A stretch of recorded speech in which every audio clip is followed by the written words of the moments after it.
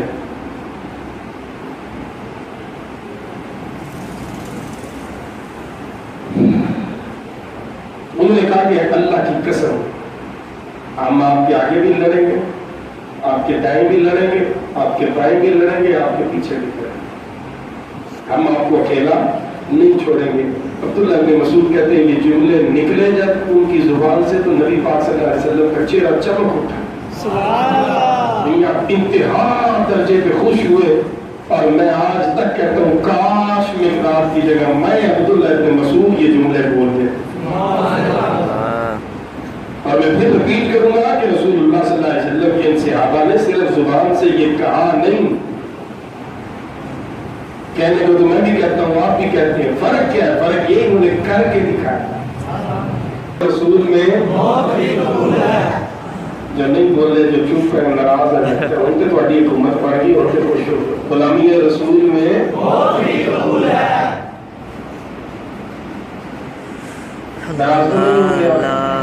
غلامی رسول میں موت قبول ہے لیکن نماز قبول ہے. غلامی رسول میں موت قبول ہے لیکن روزہ رکھنا قبول ہے. غلامی رسول میں موت قبول ہے لیکن زکات دینا قبول نہیں. غلامی رسول میں موت قبول ہے لیکن غریبوں کو ان کا حق دینا قبول نہیں. پھر فیصلہ آپ خود کر لیجئے کہ آپ کتنا سچا نعرہ لگا رہے اور کتنا جھوٹ. جان دینا یہ ٹاپ پہ ہے, یہ باقی چھوٹے چھوٹے کام ہیں. جب یہ چھوٹے کام نہیں ہو سکتے تو بڑا کام. پھر آخری حدیث مبارکہ سن لیجیے چونکہ ٹائم کم ہے. صدیق اکبر رضی اللہ تعالیٰ حضور صلی اللہ علیہ وسلم کے وصال کے بعد خلیفہ, حالات خراب تھے.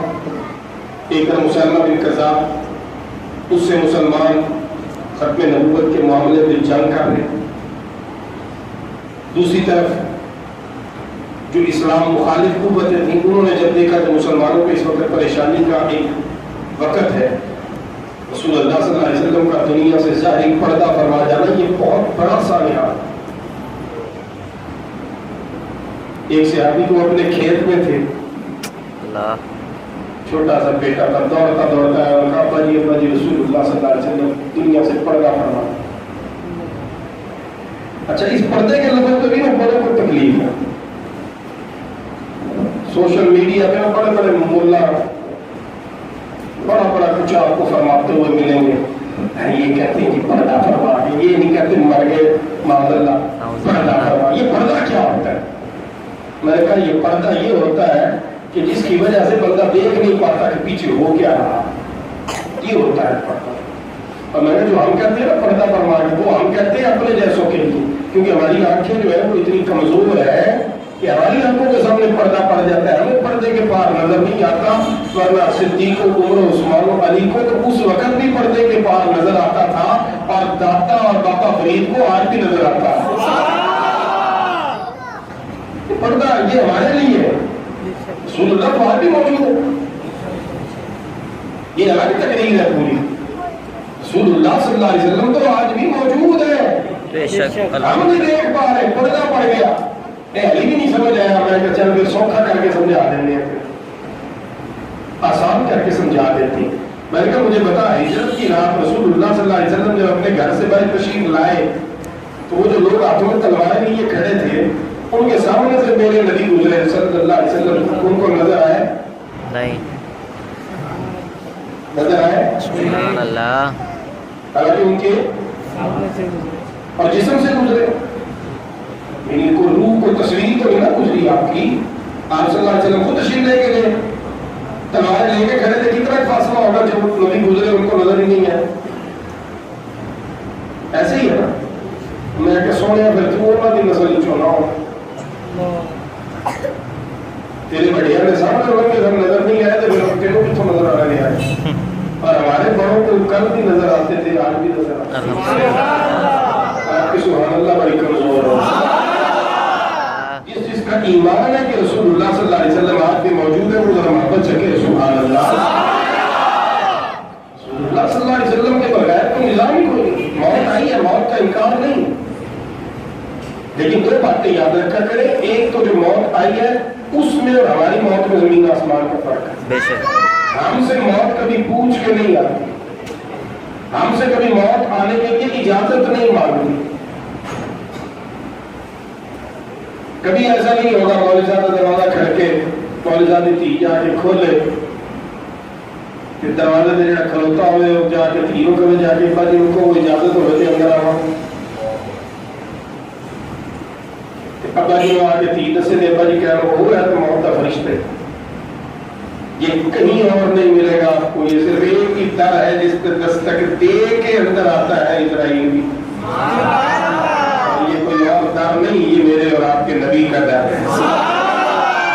دروازے کے اندر وہ بغیر اجازت نہیں آ، جس نے آج تک کسی سے اجازت مانگی ہی نہیں، اور پھر جب اجازت ملی اندر جاتے ہی یہ نہیں کہ چلو یہ کام شروع کریے، نہیں، اندر آ کر پھر عرض کی اللہ کی طرف سے حاضر ہوں، اور حکم اللہ کی طرف سے یہ ہے کہ محبوب جیسا کہے ویسا کرنا ہے، محبوب جیسا کہے، ملا جی ہمیں نا قوم کا بیڑا غرق کرو، ایسے ہی نا میری قوم کے بچوں کو ماڈل بناؤ، جی نبی اب جیسے نبی مر گئے معاذ اللہ، یہ پردہ کیا ہوتا ہے، یہ کیا ہوتا ہے، یہ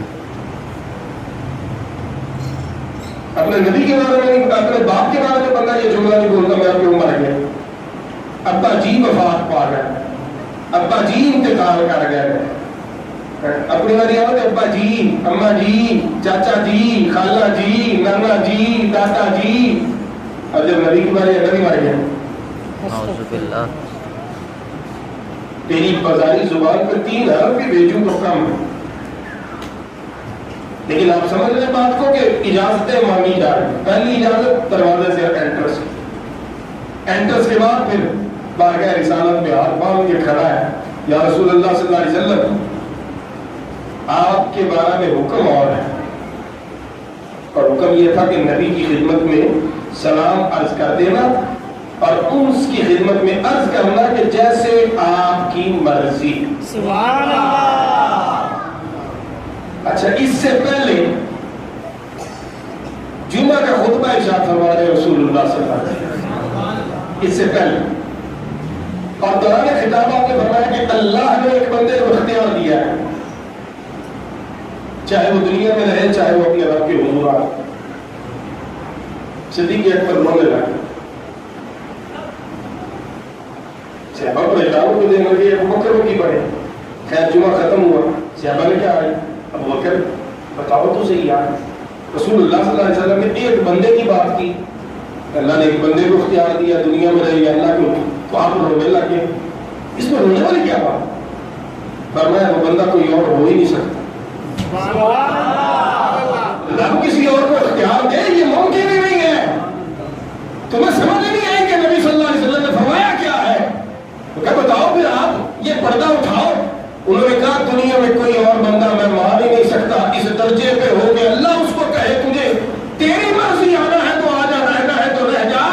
یہ اس درجے کا صرف ایک ہی بندہ رب نے بنایا ہے, اس لیول کی ہستی صرف ایک ہی بنائی ہے.